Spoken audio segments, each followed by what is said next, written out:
Hello guys, welcome to Study IQ. So दोस्तों today we are going to move towards the next discussion, that is full length test 1. This is the full length test, but obviously जो हमारा parameter जो रहेगा for the discussion it will remain the same. Till now I have provided you with the most comprehensive answers that you could get in the market. तो आपका जो data है, even the flow of the answer, जो अगर आपने model answer देख लिया तो भी उसमें से क्लेरिफाई हो जाएगा. But obviously I am going to tell you कि exactly what to write in this particular questions, how to break down the question and how to maintain the flow of the entire question. That is the primary objective of this entire discussion. So let's move on to this aspect, that is full length test 1. Okay, तो one by one. सबसे पहले obviously एक mapping वाला question है, उसका factual data तो I have already provided to you.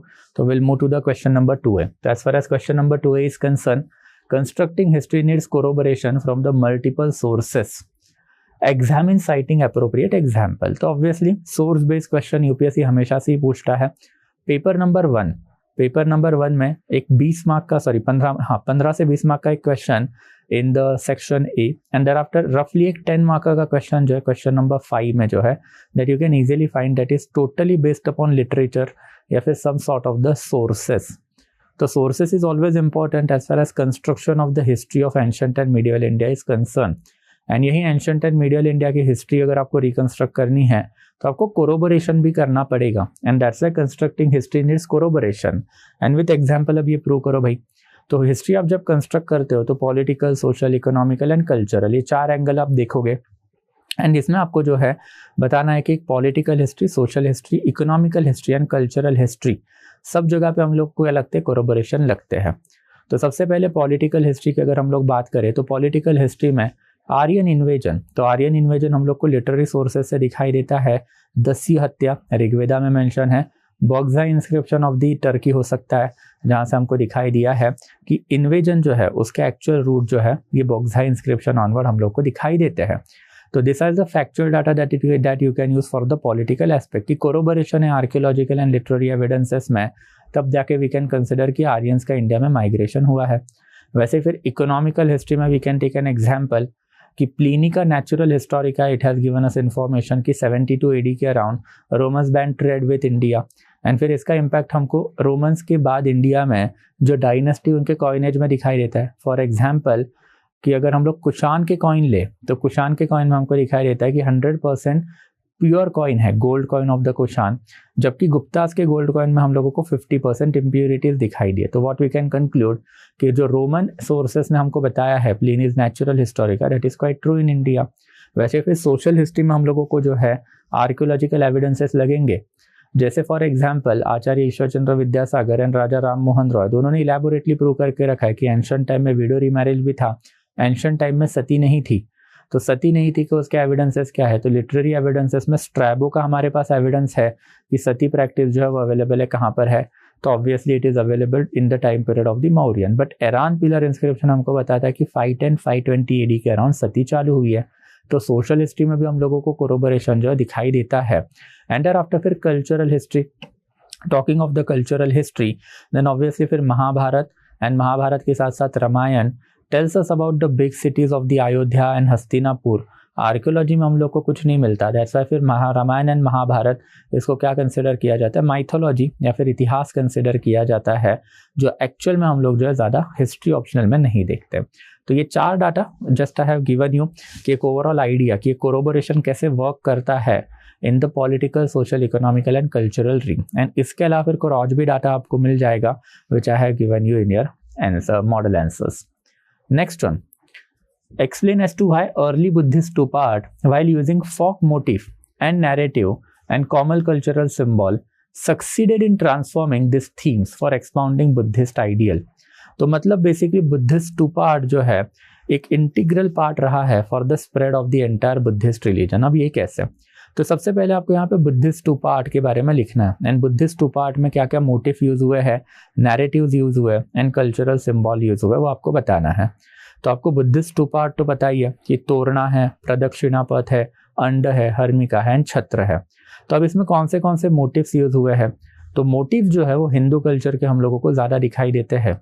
जैसे for example motive में हम लोग को हंस भी दिखाई देगा, मोटिव में हम लोगों को एलिफेंट एंड टाइगर भी दिखाई देंगे, which are consider as important element even in Hindu culture. Narratives है, तोरना में जटा का स्टील हम लोगों को दिखाई देती है। एंड कॉमन कल्चरल सिंबल, जैसे फॉर एग्जांपल चक्र हो सकता है। चक्र मतलब क्या है, तो धर्म चक्र परिवर्तना। तो ऐसे इंपॉर्टेंट जो फैक्चुअल डाटा वो आपको यहाँ पे देने हैं। And after stupa, how it succeeded in expounding Buddhist ideal, means propagating the Buddhist ideal. तो स्तूपा जहाँ पे आया वहाँ पे अल्टीमेटली क्या हुआ, बुद्धिस्ट रिलीजन का स्प्रेड होना चालू हुआ। बुद्धिस्ट रिलीजन का स्प्रेड जहाँ पे हुआ वहाँ पे विहार आए, विहार जहाँ पे आए वहाँ पे इकोनॉमिकल एंगल आया, दैट इज पैसा आया। एंड धीरे धीरे वो वाले एरिया में बुद्धिस्ट रिलीजन क्या हुआ, प्रोपोगेट हुआ। तो इसी के ऊपर आपको लिखना था, इसके ऊपर मैंने आपको मॉडल आंसर दे के रखा है, you will have a look at it, ताकि आपको जो फ्लो है वो ठीक से इस पर्टिकुलर क्वेश्चन या फिर आंसर का जो है पता चले। Thereafter फिर question number 2C, evaluate the nature of land ownership in India on the basis of the contemporary sources। तो on the basis of the contemporary sources आपको nature of the land ownership जो है उसके बारे में information देनी है। तो उस जमाने में हम लोगों को लैंड ओनरशिप में क्या क्या इंफॉर्मेशन दिखाई देती है। वैदिक सोर्सेस में हमको दिखाई देता है कि कलेक्टिव ओनरशिप थी।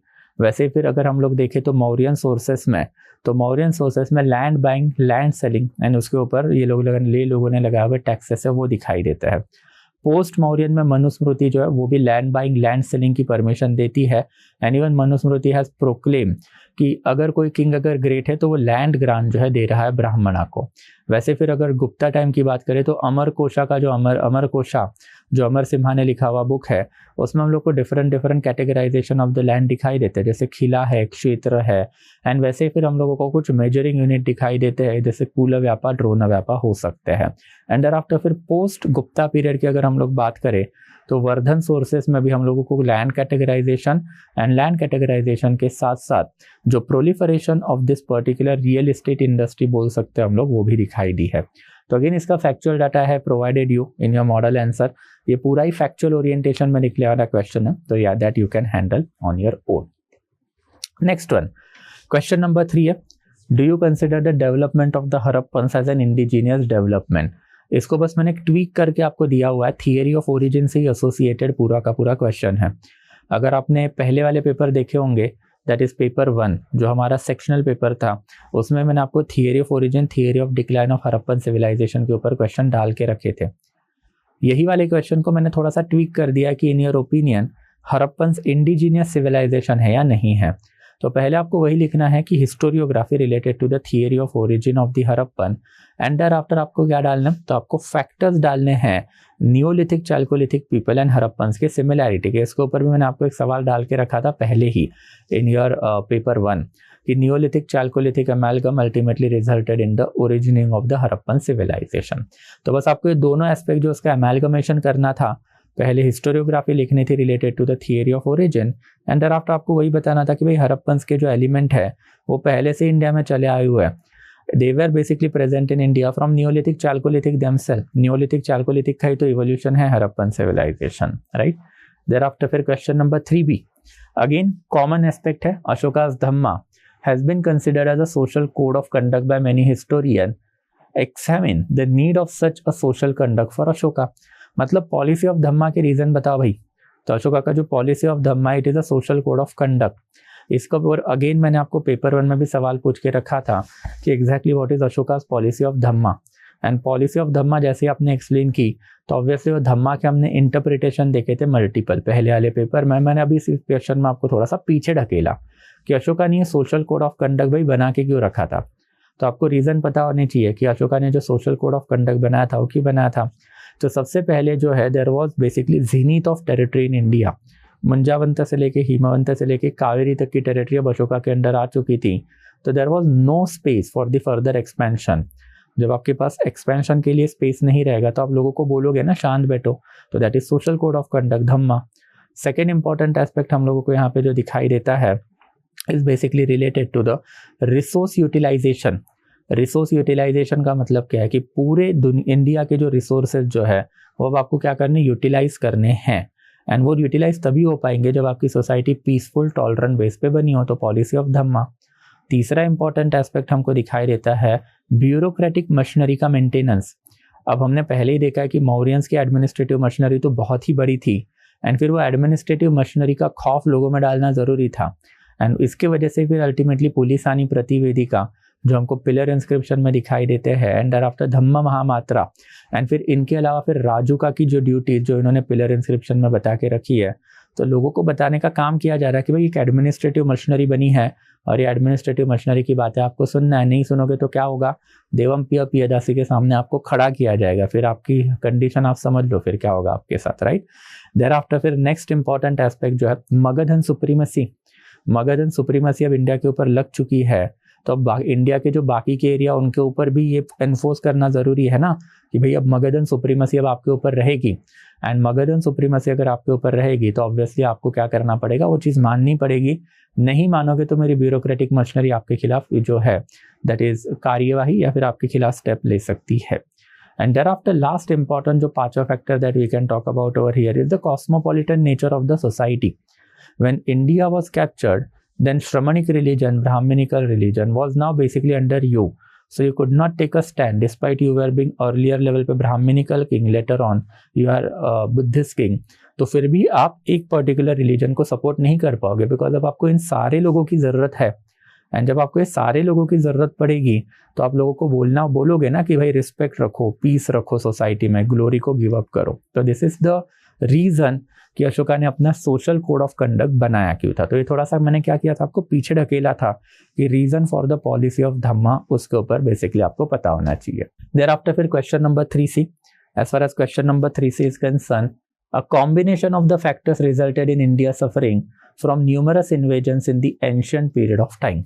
15 मार्क का क्वेश्चन है, तो पहले एक बार क्रोनोलॉजी लिखो कि डायरियस द ग्रेट का इन्वेजन 518 BC, 326 में अलेक्जेंडर द ग्रेट का इन्वेजन, इन बिटवीन 200 BC से 300 AD इंडो ग्रीक के बाद में शकास, फिर पहलवास, फिर Kushana, and after finally post Gupta period में हून्स इन्वेजन इन इंडिया। इन्होंने एंशिएंट पीरियड ऑफ टाइम में लिखा है, तो हम लोग यहीं पे रोकेंगे। तब इसके फैक्टर क्या थे, तो एक एक करके आपको फैक्टर्स भी पता होने चाहिए। तो फैक्टर क्या थे, तो सबसे पहला एंड फैक्टर क्या रहा है, political disintegration of India. Mauryans period में, गुप्ता पीरियड में इन्वेजन नहीं हुआ है, मौर्यंस गुप्ता पीरियड के फॉल के बाद इंडिया में इन्वेजन हुआ है, या फिर इनके पहले वाले पीरियड में इंडिया में इन्वेजन हुआ है। दूसरा important aspect, neglect of north western frontier.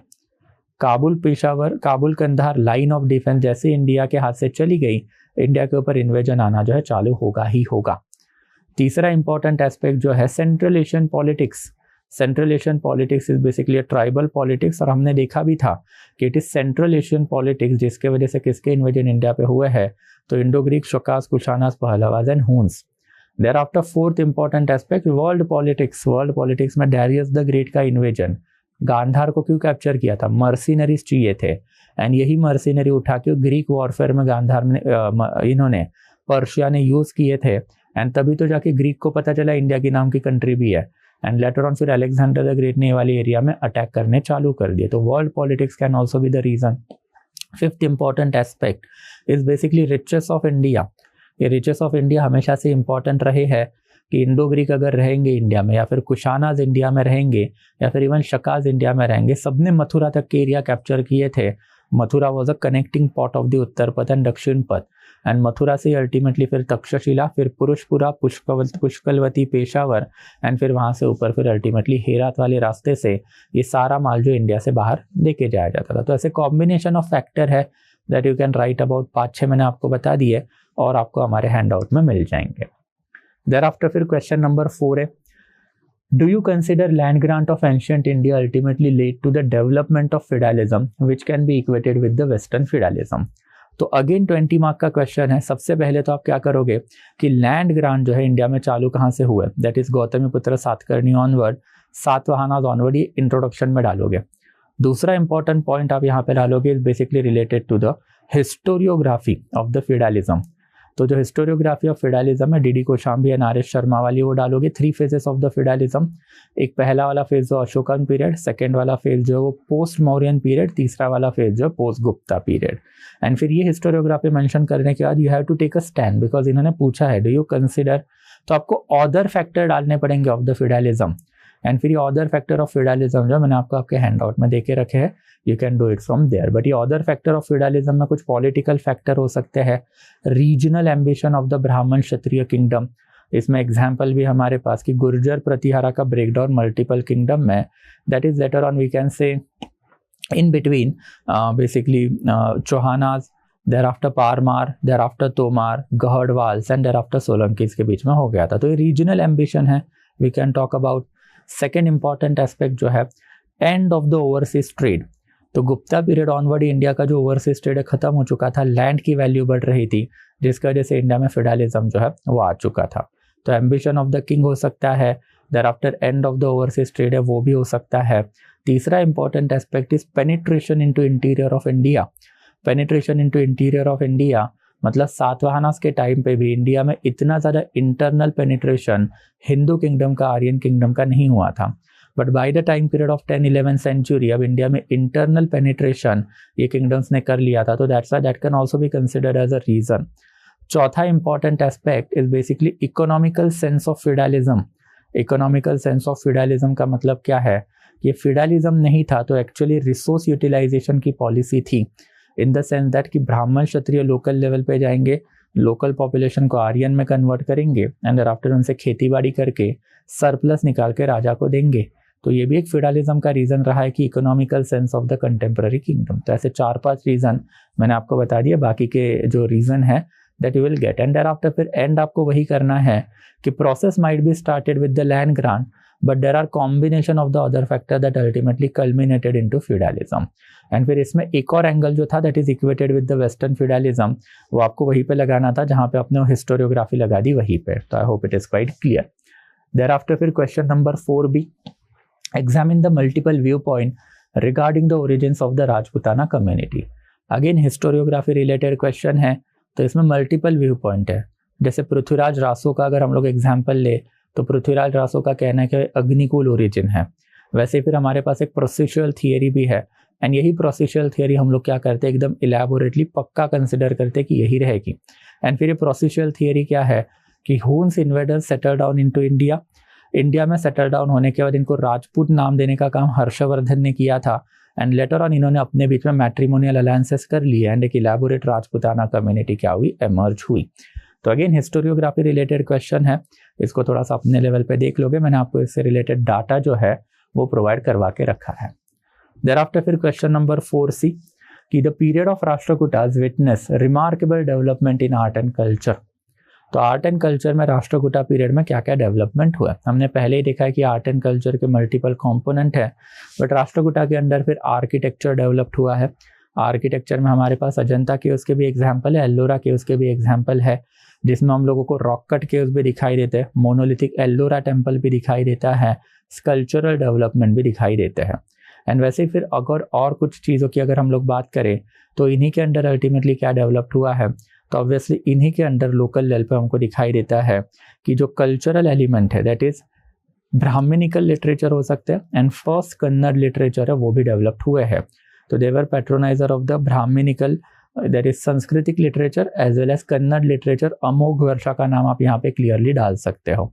And वैसे ही कुछ और हम लोग यहाँ पे बात करें तो during their period of the time जो basically southern Indian style of the architecture है, Dravida style of the architecture, इसमें भी एक स्टेप आगे जाते हुए हम लोगों को दिखाई दिया हुआ है। तो द्रविडियन टेम्पल आर्किटेक्चर हो सकता है, या फिर even we can talk about cave architecture, we can talk about sculpture, we can talk about even monolithic architecture, and we can even talk about different other aspects which I have provided you in your model answer। थोड़ा सा factual level का data अपने level पे इसको संभाल लेना थोड़ा सा, बट फ्लो वही होना चाहिए कि आर्ट एंड कल्चर के हमने मल्टीपल कंपोनेंट देखे थे, वो कंपोनेंट एंड वो कंपोनेंट की इंफॉर्मेशन आपको यहाँ पे डालनी है। देयर आफ्टर फिर question number 5a, Mughals had a rich tradition of court historian which now act as a vital source of their history। and obviously है ही, मुगल्स की जो वाइटल हिस्ट्री है उनके बारे में हम लोगों को पता कहाँ से चला, तो मुगल कोर्ट हिस्टोरियन से पता चला। तो अकबर नामा हमारे पास है, जहांगीर नामा हमारे पास है, वैसे ही फिर शाहजहां के टाइम पे हम लोगों को कुछ उसके जो ऑफिशियल बुक है वो दिखाई देते हैं, एंड इवन हम लोगों को औरंगजेब के टाइम पे भी ऑफिशियल बुक दिखाई देते हैं।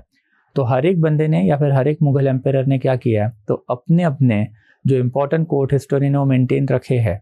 एंड फिर इसके साथ साथ हम लोगों को एक और एडिशनल डाटा भी डालना है कि बहुत टाइम पे तो मुगल एम्पायर्स ने खुद ही अपनी हिस्ट्री लिखने का काम किया, जैसे तुजुके बाबरी एंड तुजुके जहांगीरी, बाबर एंड जहांगीर ने रिस्पेक्टिवली लिखी हुई है। तो पहले कोर्ट हिस्टोरियन का डाटा दोगे and thereafter you will talk about the self history या फिर self autobiography written by at least 2 kings of the Mughal जो हम लोगों को दिखाई दी है।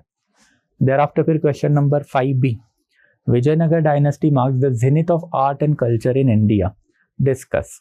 तो विजयनगर डायनेस्टी है जो है it is zenith of art and culture. Art and culture के कंपोनेंट अगेन आर्किटेक्चर है, आर्किटेक्चर के साथ साथ पेंटिंग हो सकता है, स्कल्पचर हो सकता है, म्यूजिक हो सकता है, डांस हो सकता है, ड्रामाज हो सकता है, लिटरेचर हो सकता है।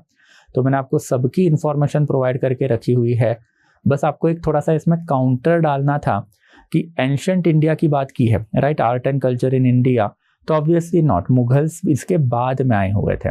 एंड दैट्स वाई फिर कंक्लूजन जब आप करोगे तो कंक्लूजन में मुगल्स का नाम कहीं ना कहीं तो दिखना चाहिए कि the development of an art and culture या फिर development of the art and culture in ancient India under Vijayanagar empire was indeed splendid, however it was taken one step forward by later on Mughals.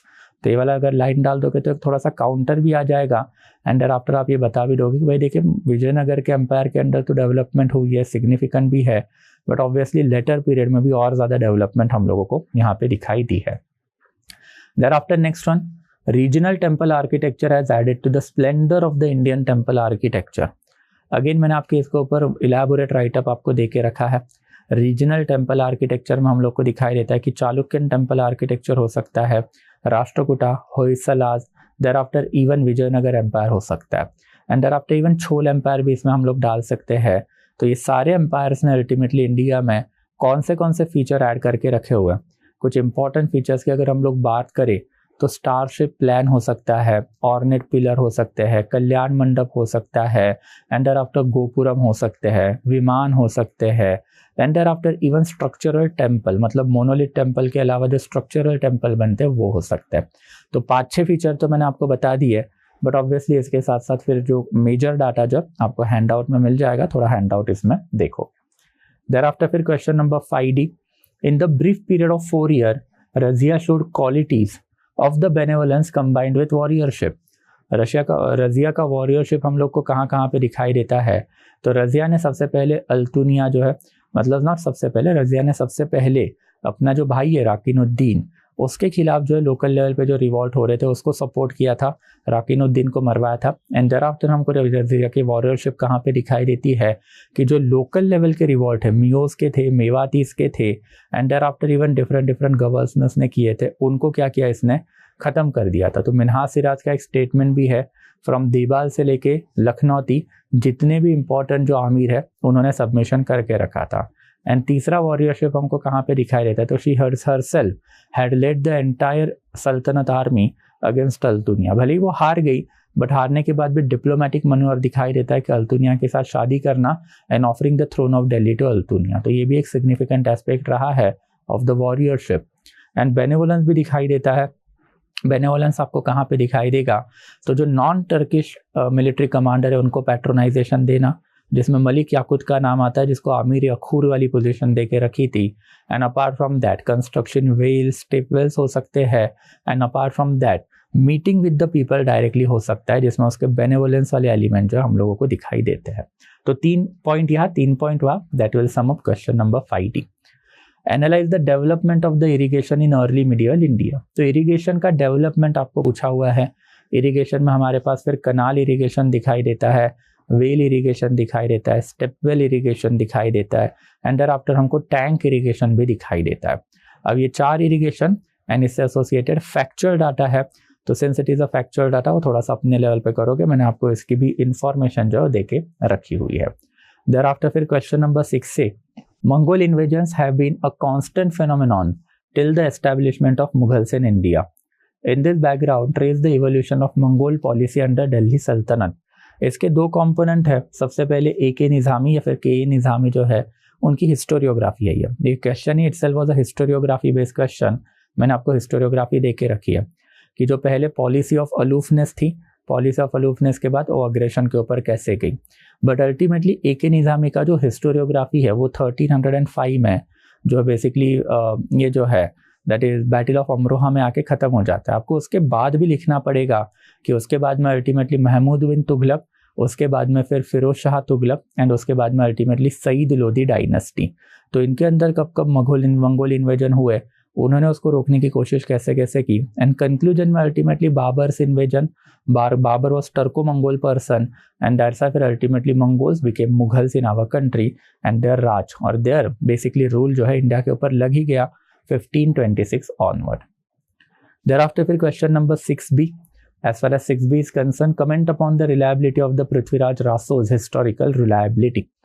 काफ़ी common question था ये एक ज़माने में, but obviously आजकल इसके ऊपर कुछ ज़्यादा आपको कंटेंट दिखाई नहीं देगा, तो मैंने आपको कंटेंट आपके handwritten not handwritten basically आपके हैंड आउट जो उसमें देके रखा है उसको देख लोगे कि पृथ्वीराज रासो की अगर बात करें तो ये 4 सेक्शन में डिवाइडेड है, एंड 4 सेक्शन में जो डिवाइडेड है उसकी अल्टीमेटली हिस्टोरिकल रिलायबिलिटी कितनी है, तो उसके ऊपर भी 2-3 हिस्टोरियन के कमेंट मैंने आपको देके रखे हैं। But as far as Prithviraj Raso is concern it is never considered as a good source of the history. क्यों? बिकॉज सबसे पहले पृथ्वीराज रासो चांद बरदाई ने लिखा था, it is basically considered as a bias book. दूसरा जो है बहुत सारे फैबल जो है इसमें हम लोगों को दिखाई देते हैं, फैबल्स इन द सेंस कि basically Agnikul origin of Rajputana dynasty हमको यहीं से दिखाई दिया है। तीसरा इंपॉर्टेंट एस्पेक्ट हम लोग बात कर सकते हैं कि फैक्चुअल इनकरेक्टेड इन्फॉर्मेशन भी हम लोग को दिखाई देती है। Factual incorrected information in the sense कि पृथ्वीराज चौहान ने गजनी महमूद ऑफ घुरी को मार दिया है, ये इस बुक ने क्लेम करके रखा हुआ है। एंड चौथा important aspect is something that we can write कि original version of Prithviraj Raso is not available. जो हमारे पास अवेलेबल है it is basically 4 different volume में बटा हुआ Prithviraj Raso, and that's a historical reliability इसकी कितनी होनी चाहिए इसके ऊपर अभी भी डाउट है।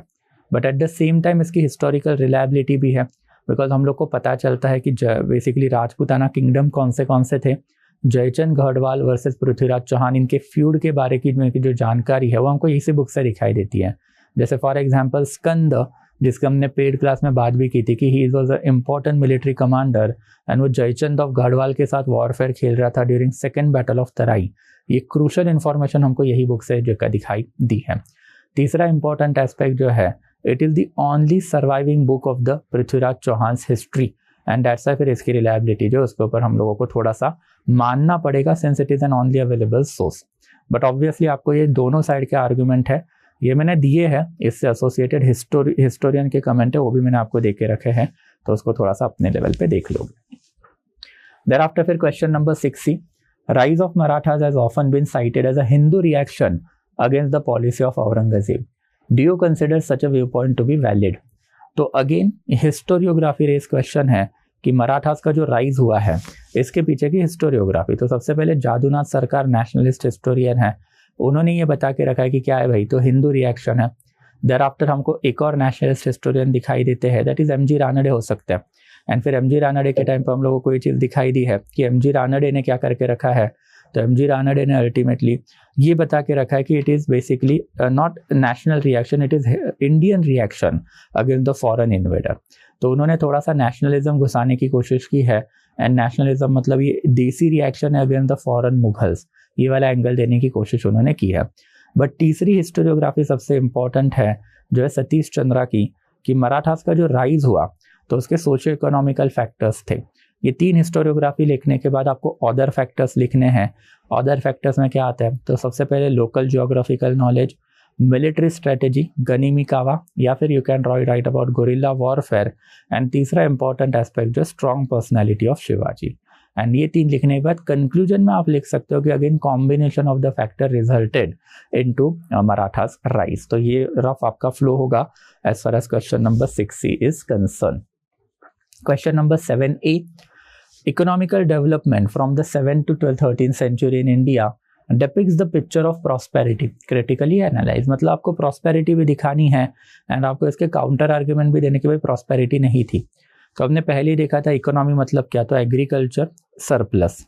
देयरआफ्टर फिर एग्रीकल्चर सरप्लस जब होगा तो फिर जो मेजॉरिटी ऑफ लोग अब जो नॉन एग्रेरियन बनेंगे वो क्या करेंगे, धंधा, क्राफ्ट एंड इंडस्ट्री। तो क्राफ्ट एंड इंडस्ट्री का development, and once craft and industry is there then you have माल, गुड्स। तो गुड्स का आप क्या करोगे, तो बिजनेस करोगे, ट्रेड करोगे। तो ये तीनों एंगल आपको कवर करने पड़ेंगे कि सबसे पहले अग्रेरियन सरप्लस था कि नहीं, क्राफ्ट एंड इंडस्ट्री अलग अलग थी कि नहीं, एंड तीसरा इंपॉर्टेंट एस्पेक्ट अगर दोनों थे तो ट्रेड था या नहीं। एंड फिर इस इससे एसोसिएटेड पॉजिटिव साइड, इससे एसोसिएटेड नेगेटिव साइड, ये दोनों के ऊपर आपको क्या करना था, फिर फोकस करना था, दोनों के ऊपर जो आपको बेसिकली लिखना था। तो that sums up our question number 7A। फिर question number 7B, a cursory glance at the administration of the Vijayanagar empire shows the development of feudalism in South India. तो सबसे पहले फीडलिज्म के कैरेक्टरिस्टिक आपको लिखने थे, फिर विजयनगर का एडमिनिस्ट्रेशन आपको लिखना था, एंड दरआफ्टर फिर आपको कंक्लूड करना था। तो आपको फीडलिज्म कहाँ कहाँ पे नजर आता है, तो लोकल लेवल पे अय्यगार सेटलमेंट है, एंड दरआफ्टर फिर प्रोविंशियल लेवल पे नायका अमरम नायका सिस्टम है। तो हमने देखा था कि अमरम कौन है, नायका कौन है, एंड दरआफ्टर हमने लोकल लेवल पे जो अय्यगारा सिस्टम है वो भी इनकी देख ली थी। एंड फिर हमने ये भी देखा था कि कोर्ट में पोजीशन हेरेडिटरी है, apart from that hereditary land grant इन लोगों को मिलकर रखे हैं। तो ऑब्वियसली क्या है, development of feudalism in South India हम लोगों को दिखाई देती है।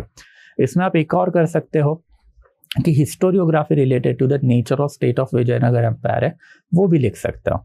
बट अगर आपको हिस्टोरियोग्राफी नहीं पता तो मैंने आपको एक काउंटर भी दे के रखा है कि इस पर्टिकुलर क्वेश्चन को कैसे हैंडल करना है। देयरआफ्टर फिर question number 7C, development of bhakti and Sufi movement marks the beginning of cultural synthesis during medieval India, comment citing appropriate example. तो सबसे पहले development of bhakti and Sufi movement के ऊपर 4-5 पॉइंट आपको लिखने थे। जैसे ही आपने लिखा तो आपको कल्चरल सिंथेसिस भी बतानी थी कि भक्ति मूवमेंट की वजह से कल्चरल सिंथेसिस अल्टीमेटली कैसे हुआ है। तो पॉलिटिकल स्फीयर में, इकोनॉमिकल स्फीयर में, and thereafter social sphere में हमको मल्टीपल पॉइंट इसके दिखाई देते हैं। एंड फिर ये पॉइंट्स जो है मैंने आपको दे के रखे in your hand out. But कुछ कुछ इंपॉर्टेंट पॉइंट आपको वैसे पता भी है, इसके ऊपर आपको हैंड आउट में जाने की ज़रूरत जो यूजुअली नहीं पड़ेगी। कि पॉलिटिकल एंगल में अगर हम लोग देखें तो पॉलिटिकल एंगल में यही भक्ति से सूफी सेन जो है इनके साथ इस्लामिक लोगों के रिलेशन थे, भक्ति सेन के मराठा या फिर इवन विजयनगर या फिर हिंदू किंगडम जो उनके रिलेशन थे। इकोनॉमिकल सेंस में अगर हम लोग देखें तो जो बड़े बड़े कंखा जो है या फिर बड़े बड़े टेम्पल जो है, जो भक्ति सेन या फिर even we can talk about जो सूफी सेन के अंडर थे, उनका एक इकोनॉमिकल रोल भी हम लोगों को दिखाई दिया है।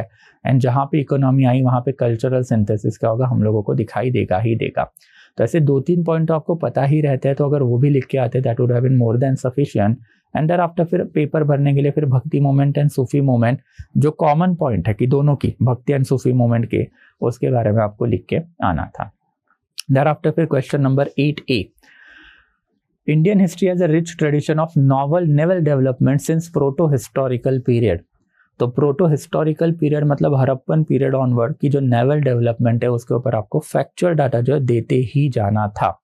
तो एक एक करके हम लोगों को ये डाटा सारा पता भी है कि हड़प्पा के टाइम पे हम बात करें तो हड़प्पा के टाइम पे हम लोगों को दिखाई देता है कि सबसे पहले हमारे पास एक लोथल का सील है जिसके ऊपर शिप के इमेजेस है, सरगोन ऑफ अक्कड़ का भी एक एविडेंस है, ship of Dilmun Magan Meluha passes through my territory. Thereafter अगर हम लोग बात करें मौर्यन पीरियड की, तो मौर्यन पीरियड में हम लोग को दिखाई देता है कि आचार्य चाणक्य चतुरंग बल है, एंड चतुरंग बल में नेवल फोर्सेस का मेंशन हमको दिखाई देता है। एंड देयर आफ्टर मेगास्थीनिस का जो इंडिका है उसमें भी हम लोगों को जो 6 कमिटीज है for the administration of army, उसमें नेवी का प्रेजेंट जो दिखाई देता है। देयर आफ्टर अगर हम लोग बात करें during the time period of the post Mauryan period, तो वशिष्ठपुत्र सातकर्णी के कॉइन्स में हम लोगों को शिप के इमेजेस जो है दिखाई देते हैं।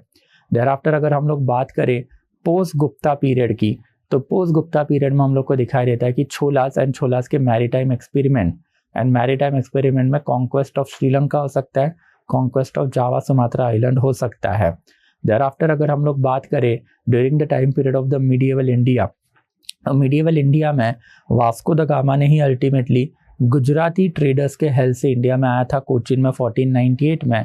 अंडर आफ्टर शिवाजी महाराज के अंडर हम लोग को नेवल डेवलपमेंट दिखाई देती है जिसमें उनके घुराब गालीवाद थे। वैसे ही छोलास की भी नेवल कॉम्पोजिशन हमको पता है, उसका फैक्चुअल डाटा मैंने आपको देके रखा है।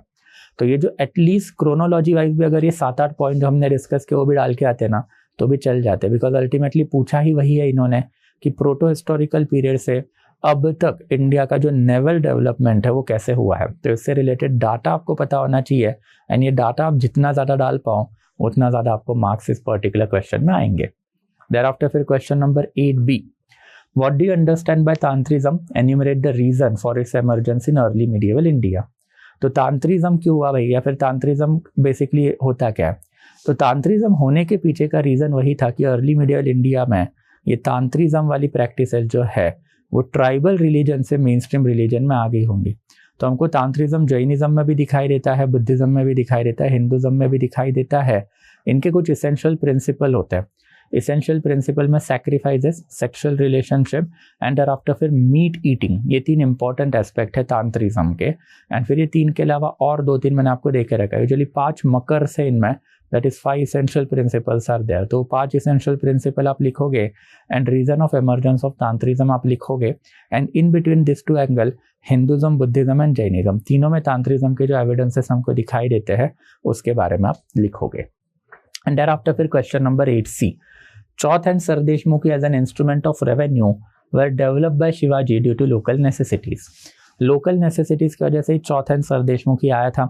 चौथ का मतलब क्या होता है? तो चौथ का मतलब है जो स्वराज, मतलब जो अपनी टेरिटरी उसके बाहर वाली टेरिटरी है, साम्राज्य। तो साम्राज्य में रेड डालेंगे एंड रेड डालने के बाद अल्टीमेटली उन लोगों को धमकी देंगे कि भाई अगर रेड नहीं चाहिए 1/4 ऑफ योर रेवेन्यू हमको दो। तो चौथ का मतलब ही होता है 1/4। तो 1/4 ऑफ रेवेन्यू बाहर वाले टेरिटरी से आएगा। अपनी ही टेरिटरी में जो हेरिडिटरी लैंडलॉर्ड है, दैट इज विलेज लेवल के चीफ है, देशमुख बोला जाता है उनको। तो ये देशमुखों के ऊपर 10%, वो जितना भी पैसा कमा रहे हैं उसका 10% ऑफ द टैक्स जो है मराठास वसूला करते थे, जिसको आप बोलोगे सरदेशमुखी। एंड फिर ये दोनों टैक्सेशन क्यों? बिकॉज अल्टीमेटली हमको दिखाई देता है कि मराठास जो है उनकी कोर आर्मी हमेशा मावला से भरी थी। Mavla is basically agrarian pigeon.